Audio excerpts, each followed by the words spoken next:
Hey guys, welcome back to my YouTube channel apkmotovlogs. So இந்த vlogல நீங்க எதை பத்தி பார்க்க போறோம்னு பாத்தீங்கன்னா நம்ம Yamaha RX135 பைக் வந்து எப்படி நம்ம மெயின்டெனன்ஸ் பண்றது அப்படின்ட்டு தான் இந்த வீடியோ டீடைலா பார்க்க போறோம். ஸோ இதை பத்தி நான் ஆல்ரெடி வந்து பாத்தீங்கன்னா நம்ம பழைய சேனல் வந்து அதாவது APK vlogsல வந்து நான் வீடியோஸ் மேக் பண்ணியிருக்கேன். ஸோ இன்கேஸ் நம்ம சேனலுக்கு வந்து புது சப்ஸ்கிரைபர்ஸ் நிறைய பேர் வந்தீங்கன்னா அதை பார்த்துருக்க மாட்டீங்க. ஸோ அவங்களுக்காக இந்த வீடியோ. அது முன்னாடி லாஸ்ட் வீடியோவில் நம்ம சப்ஸ்கிரைபர் கேட்டிருந்தாரு மெயின்டெனன்ஸ் வீடியோ பற்றி ஒரு சின்ன வீடியோ கிளிப் மேக் பண்ணுங்க அப்படின்ட்டு. ஸோ அதுக்காக இந்த வீடியோ மேக் பண்ணுறேன். எனவே இந்த வீடியோ வந்து ஸ்கிப் பண்ணாமல் பாருங்க, கொஞ்சம் இன்ட்ரெஸ்டிங்காக இருக்கும். So let's get into the video guys. வாங்க வீடியோக்குள்ள போகலாம்.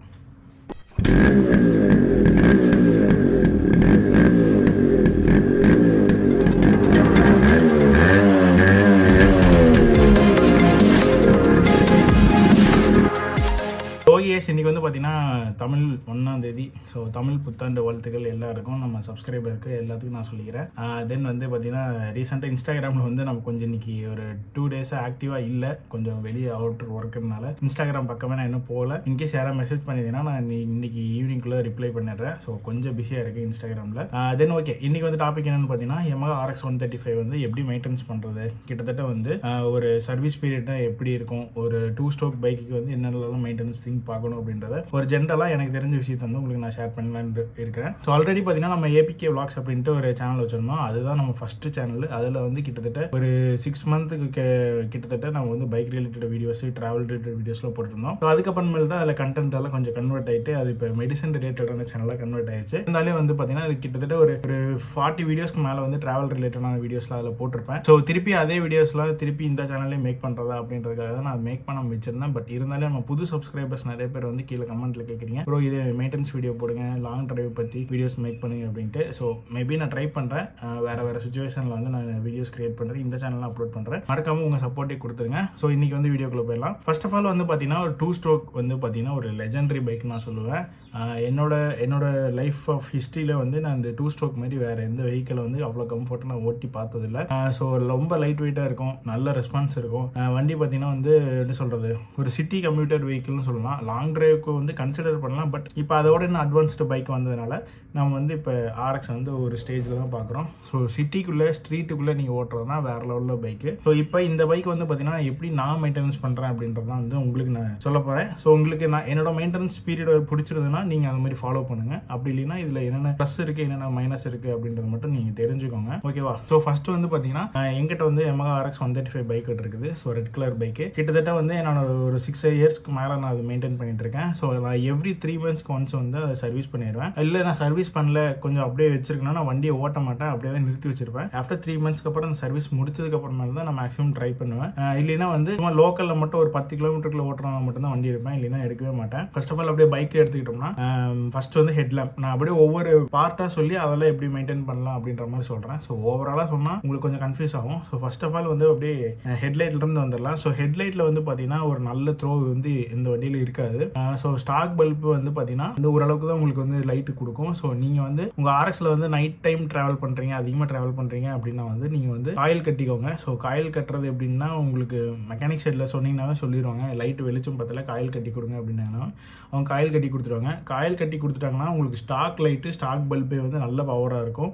நீங்கள் வந்து வேறு பல்பு சேஞ்ச் பண்ணுற அவசியம் கிடையாது. அந்த காயில் மட்டும் பவர் கம்மியாக இருக்கும். இன்னும் கொஞ்சம் இதெல்லாம் சுற்றி கொடுப்பாங்க, காயில் கட்டி கொடுத்தாங்கன்னா வண்டி வந்து பக்காவாக இருக்கும். ஹெட்லைட் வந்து நைட் டைமுக்கு எந்த பிரச்சனையுமே வராது. அப்படி இல்லை எனக்கு இந்த காயில் கட்டுறதெல்லாம் தெரியாது, ஸோ அந்த அளவுக்குலாம் வேணாம் அப்படின்னா நீங்கள் வந்து எக்ஸ்ட்ரா ஃபாக் லேம்ப்ஸ் வந்து ஆட் பண்ணிக்கோங்க. நைட் டைம் இன்கேஸ் நீங்கள் ட்ராவல் பண்ணுற மாதிரி இருந்ததுன்னா, இல்லைன்னா தேவைப்படாது. பகலெல்லாம் வந்து பார்த்தீங்கன்னா உங்களுக்கு பிரச்சனையே இல்லை.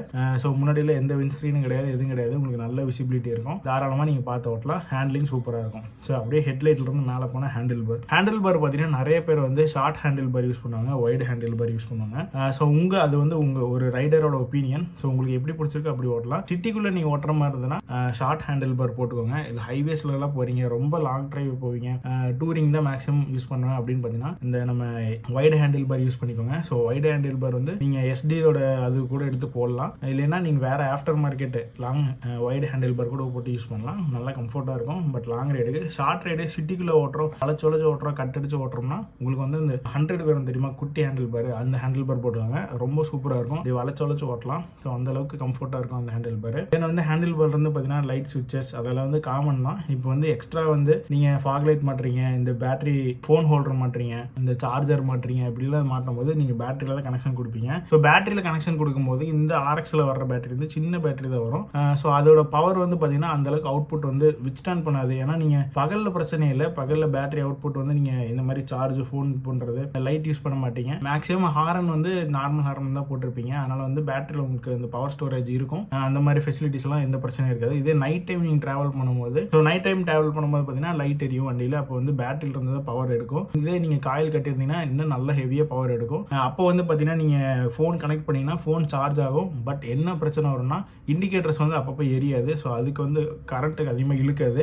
அந்த ஒரு பிரச்சனை என் பைக்கில் நான் ஃபேஸ் பண்ணியிருக்கேன். ஸோ அதனால் வந்து நான் பார்த்தீங்கன்னா மேக்ஸிமம் வந்து நைட் டைம் வந்து ஃபோன் ஹோல்டர் யூஸ் பண்ண ஃபோன் சார்ஜ் போட மாட்டேன். அதுக்கு போல் பவர் பேங்க் தனியாக வச்சுக்குவேன். ஏன்னா வந்து அதில் கனெக்ட் பண்ணால் பேட்டரி லைட்டாக உட்கார மாதிரி ஃபீல் ஆகும். ஹார்ன் அடிச்சிங்கன்னா நல்ல லவுடாக அடிக்காது, அப்படியே லைட்டாக சவுண்டு கம்மியாகும். இதே ஹை பீம் போட்டு நீங்கள் ஹார்ன் அடிச்சிங்கன்னா ஹார்ன் அடிக்கவே அடிக்காது. ஸோ இந்த மாதிரி கொஞ்சம் பிரச்சனை இருக்கும் அந்த பேட்டரி இஷ்யூஸில். ஏன்னா வந்து அவ்வளோ கன்சியூம் ஆகும் பேட்டரி. ஸோ அது வந்து நீங்கள் பார்த்துக்கோங்க. இப்போ நிறைய பேர் வந்து அடிஷ்னல் ஒரு பேட்டரி வச்சுக்கிறாங்க. சைடில் சின்னதாக ஒரு டப்பா மாதிரி இருக்கும், அதுக்குள்ளே அடிஷ்னல் பேட்டரி வச்சுக்காங்க. இன்கேஸ் நீங்கள் ஒரு நல்ல ஹார்ன் வைக்கிறீங்க, ஒரு நல்ல பவர் லைட் போடுறீங்க, இல்லை சுற்றி எல்இடிலாம் டெக்கரேட் பண்ணுறீங்கன்னா நீங்கள் செப்பரேட்டாக ஒரு வந்து பேட்டரி வச்சுக்கிறது ரொம்ப ரொம்ப நல்லது, அட்வைசபிள். ஸோ அப்படியே வந்து பார்த்தீங்கன்னா டேங்குக்கு போகலாம். ஸோ Yamaha RX-ல வந்து பார்த்தீங்கன்னா ஒரு நல்ல ஸ்லீக்கான ஒரு டிசைன் கொடுத்துருப்பாங்க டேங்க்கு. உங்களுக்கு வண்டியோட லுக் எடுத்து கொடுக்குறது இந்த டேங்க்கு தான் சொல்லுவேன் நான். ஸோ டேங்க்கில் வந்து பார்த்தீங்கன்னா இப்போ நிறைய பேர் கலரிங் பண்ணுறாங்க. ஸோ ஃபுல் அண்ட் ஃபுல் வந்து கவர் போட்டு சேஃபாக பாதி பேர் வச்சிருப்பாங்க. என்னோட பைக் எப்படின்னு பார்த்தீங்கன்னா மேலே டேங்க் கவர் போட்டிருக்கேன். ஸோ நிறைய பேர் வந்து டேங்க் கவர் போடாமல் வச்சிருக்காங்க, நிறைய பேர் போட்டிருக்காங்க.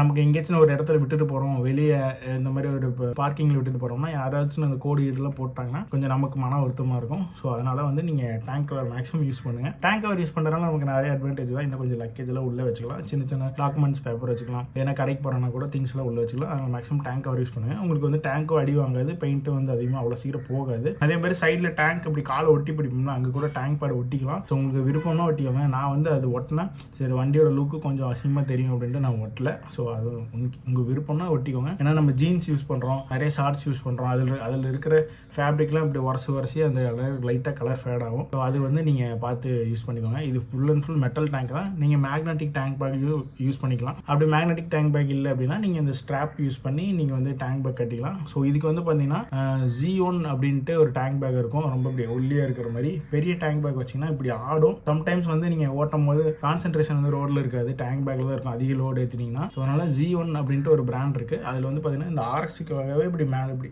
தூக்கி வந்த மாதிரி ஒரு டேங்க் பேக் இருக்கும். ஸோ வந்து அதோட இமேஜ் நான் சைடில் ஆட் பண்ணுறேன். இன்னும் வில்லிங் இருந்தால் வாங்கிக்கோங்க. அது ரேட்டு கம்மி தான், கெப்பாசிட்டி அதிகமாக இருக்காது, லுக்குக்காக வச்சுக்கலாம். அதுக்கப்புறம் பார்த்தீங்கன்னா அப்படியே இன்ஜின் கீழே வரலாம். ஸோ இன்ஜினுக்கு முன்னாடி பார்த்தீங்கன்னா கார்பரேட்டர் இருக்கும். கார்பரேட்டர் தான் இந்த RX-ஐ பொறுத்த வரையும் வண்டியில் ஒரு பெரிய மேஜர் ரோலே பண்ணுறது இந்த கார்பரேட்டர் தான். ஸோ நீங்கள் அந்த கார்பரேட்டரில் பண்ணுற அட்ஜஸ்ட்மெண்ட் தான் வண்டி வந்து உங்கள் பர்ஃபார்மன்ஸ் வந்து வேறு லெவலில் மாற்றுறதுக்கு வந்து யூஸ் ஆகும். ஸோ நீங்கள் வந்து அதில் ஜட்டுன்னு ஒன்று இருக்கும், அப்புறம் அந்த நீடில் இருக்கும். ஸோ நீடில் 3 ரிங் இருக்கும். அந்த நீடில் ரிங்கை மாற்றி போடுறது, தென் ஜட்டை வந்து ஆல்ட்ரு பண்ணுறது, அந்த போர்ட்டை வந்து ஆல்ட்ரு பண்ணுறது. ஸோ இந்த மாதிரி ஒவ்வொன்றா சேஞ்ச் பண்ண வண்டியோட பர்ஃபார்மன்ஸ் சேஞ்ச் ஆகும், மைலேஜும் சேஞ்ச் ஆகும். ஸோ அதை நீங்கள் கன்சிடர் பண்ணிக்கணும். உங்களுக்கு மைலேஜ் நல்லா கிடைக்கணும் அப்படின்னா நல்ல மெக்கானிக் கொடுத்துட்டு வண்டி டியூன் பண்ணிங்கன்னா உங்களுக்கு வந்து நல்ல மைலேஜ் வர மாதிரி பண்ணிக்கலாம். பட் கொஞ்சம் ஸ்பீடு கொஞ்சம் கம்மியாகும். இல்லை எனக்கு வந்து நல்ல பர்ஃபார்மன்ஸ் வேணும், ஸ்பீடு தான் வேணும் அப்படின்னா மைலேஜ் ட்ராப் ஆகும். ஸோ அதுக்கு தகுந்த மாதிரி இன்ஜின் வந்து செட் ஆயிரும். கார்பரேட்டரோட ஃபங்க்ஷன் இப்படி தான். ஒவ்வொரு சர்வீஸ் பண்ணும்போது நீங்கள் கார்பரேட்டர் வந்து க்ளீன் பண்ணி போடுங்க, சும்மா அப்படியே விட்டுறாதீங்க. ஏன்னா வந்து நம்ம அடிக்கிற ஃபியூயல் வந்து பார்த்தீங்கன்னா கொஞ்சம் பழைய ஃபியூயலாக இருக்குது, இல்லை கொஞ்சம் ரஸ்ட் பார்ட்டிகல்ஸ்லாம் இருக்குது, சின்ன இம்பியூர் பார்ட்டிகல்ஸ்லாம் இருக்குன்னா அந்த கார்பரேட்டரில் போய்ட்டு அந்த ஜட்டில் போய் அடைச்சிக்கும். சம்டைம்ஸ் நீங்கள் வண்டி ஓட்டிகிட்டே இருப்பீங்க, திடீர்னு வண்டி அடைச்சு போகிற மாதிரி இருக்கும். அப்புறம் வேறு பங்க்கில் பெட்ரோல் மாற்றி போட்டிங்கன்னா அந்த மாதிரி ப்ராப்ளம் வரும். ரொம்ப பழைய பங்க் இருக்கும், ரொம்ப நாள் பழைய பங்க் அப்படின்னா இந்த ஊருக்குள்ளெல்லாம் பங்க் இருக்கும், அது அதிகமாக பெட்ரோல் சேல்ஸ் ஆகாமல் ஒரு பங்க் இருக்கும். அந்த மாதிரி பங்க்கில் பெட்ரோல் அடிச்சிங்கன்னா கொஞ்சம் வண்டி வந்து இப்படி பிடிச்சி போகிற மாதிரி இருக்கும். ஸோ இந்த மாதிரி சின்ன ப்ராப்ளம்ஸ்லாம் வரும். RX-ஐ பொறுத்த வரையும் ப்ராப்ளம்ஸே இருக்காதுன்னு சொல்ல முடியாது. ஒவ்வொரு ரைடுக்கு நான் எடுத்துகிட்டு போகும்போது ஏதோ ஒரு ப்ராப்ளம் ஃபேஸ் பண்ணிட்டு தான் இருப்பேன், சர்வீஸ் பண்ணிட்டு தான் இருப்பேன். பட் அந்த வண்டியோட பர்ஃபார்மன்ஸுக்காகவே அந்த வண்டியை நான் மெயின்டைன் பண்ணிட்டு இருக்கேன். தென் வந்து பார்த்தீங்கன்னா கார்பரேட்டரோட இது அவ்வளோதான். நீங்கள் வந்து ஒவ்வொரு சர்வீஸ்க்கும் க்ளீன் பண்ணி போட்டுருங்க. தென் வந்து அதில் ஒரு கேஸ் கட் இருக்கும், அதையும் முடிஞ்சால் சேஞ்ச் பண்ணிருங்க, வேறு கேஸ் கட்டை அதுக்கு போட்டுவாங்க. தென் அப்படியே கீழே வந்தீங்கன்னா இன்ஜின். ஸோ இன்ஜினை பற்றி எதுவும் சொல்லவே தேவையில்லை. ஒரு 100 சிசியாக இருக்கட்டும், இல்லை 135 132 சிசியாக இருக்கட்டும், வேற லெவலான இன்ஜின். இந்த மாதிரி இன்ஜின் இனிமேல் யாராலும் தயாரிக்கவே முடியாது. அந்த மாதிரி ஒரு வெல் காம்பேக்ட் இன்ஜின். கிட்டத்தட்ட பார்த்தீங்கன்னா நிறைய பேர் வந்து இந்த RX-எல்லாம் கொஞ்சம் முடிஞ்சிருச்சுன்னா இந்த இன்ஜினை கொண்டு போய் போட்டில் வச்சு கூட போட்டில் யூஸ் பண்ணிட்டு இருக்காங்க.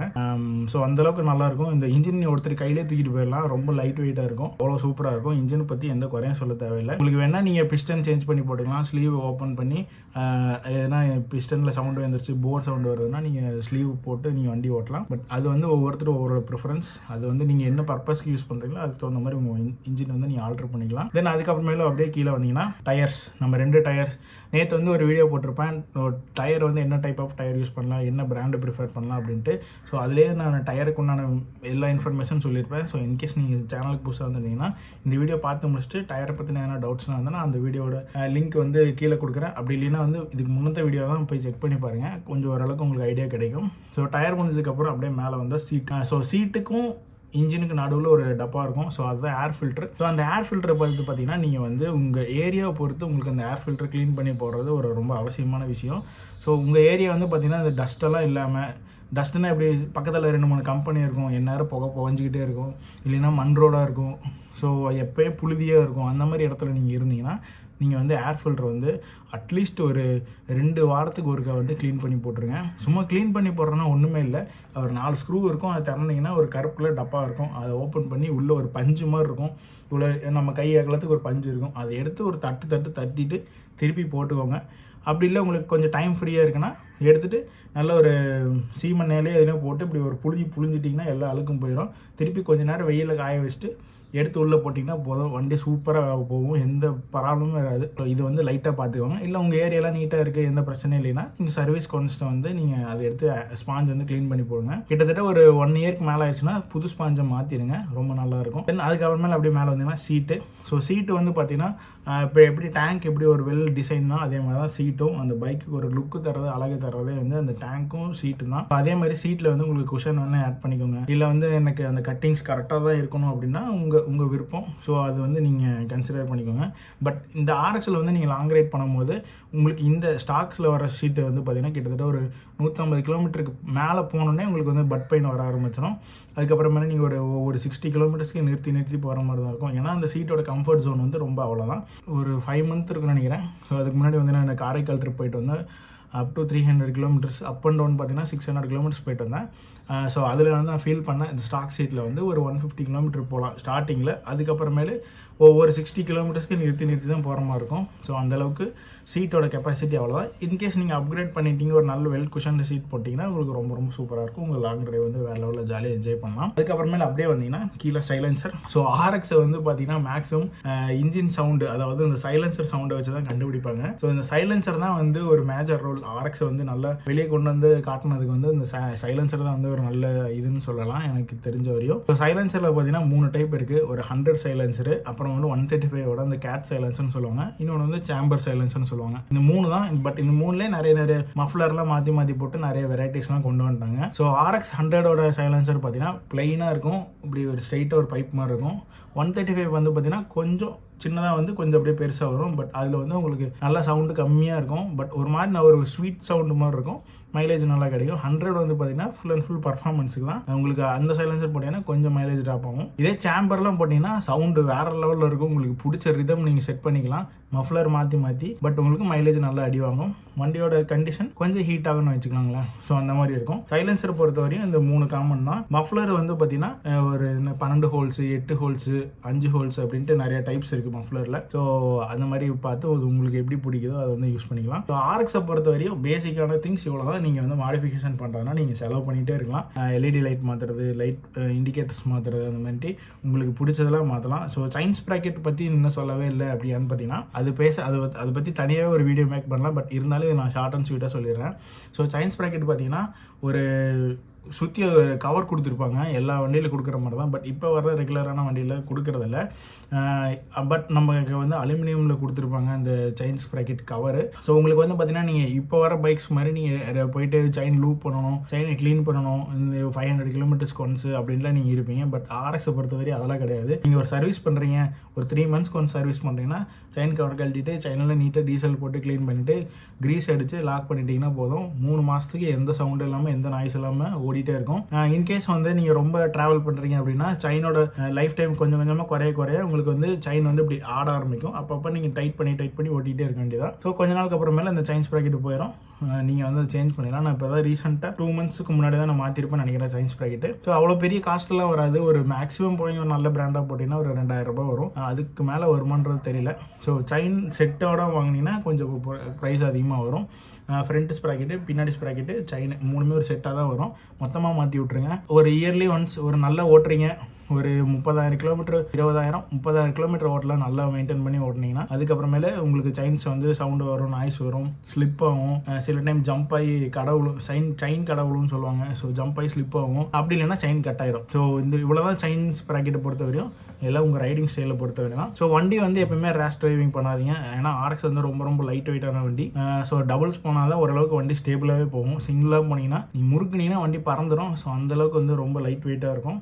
ஸோ RX ஓட்டுறதுக்கு ஒரு சின்ன எக்ஸ்பீரியன்ஸ் வேணும். எல்லாராலையும் RX ஓட்டிட முடியாது. ஓட்டலாம், சும்மா ஸ்ட்ரீட்குள்ளே ஓட்டலாம். ஹைவேஸில் ஓட்டும் போது நம்மளை டெம்ப்ட் பண்ணும், வண்டியை முறுக்கு சொல்லி நம்மளை டெம்ப்ட் பண்ணும். ஏன்னா அந்த ஸ்பீடு அந்தளவுக்கு போகும்.